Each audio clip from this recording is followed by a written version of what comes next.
এই বারবার ছাড়াইছে, এখনই ওর গাইডটা মারবেন রে। স্যার আপনি আবার আসতে গেলেন কেন? দরকার হয়েছে আমাকে বলতেন, আমি চলে যেতাম।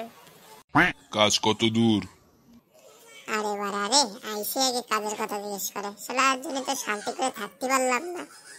কিছু বুঝে বললে যায় না ববি? যে আমারও কাজের কথা জিজ্ঞেস করবে না রে। না না না স্যার, কিছু বলিনি।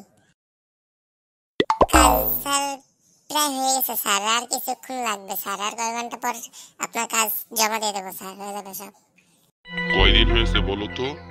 এই হয়ে গেছে বলে 3 দিন হয়ে গেছে, এবং তুমি কাজ জমা দাওনি। এমন হলে কি চাকরি করা লাগবে না, তুমি চলে যাও। আমার উপরে স্যাররা আমার মাথা খারাপ করে দিচ্ছে কাজ জমা দেওয়া হয়নি বলে। আমি তোমার ভরসা হয়েছিলাম, তুমি এখনো বলো যে কাজ হয়নি, তাহলে কি করে হবে বলো? স্যার আর আর কিছুক্ষণ স্যার সময় দেন স্যার, আজকের মধ্যে আমি কাজ জমা দিয়ে দেবো বলছি স্যার। আজকের দিনটা আমার সময় দিন স্যার, আজকের মধ্যে আমি কাজ জমা দিয়ে দেবো স্যার, কাজ জমা দিয়ে দেবো সত্যি স্যার। না, তুমি যখন বললা আজকের দিনটা, তা 3 দিন যখন অপেক্ষা করছি, আজকের দিনটাও আমি অপেক্ষা করবো। আজকেই তোমার শেষ দিন। আজকের দিনের মধ্যে যদি কাজ জমা না দাও, তাহলে তোমার কালকে তার কাজে আসা লাগবে না। কথাটা যেন মনে থাকে। আচ্ছা স্যার ঠিক আছে, আজকে আমি কাজ জমা দিয়ে দেবো।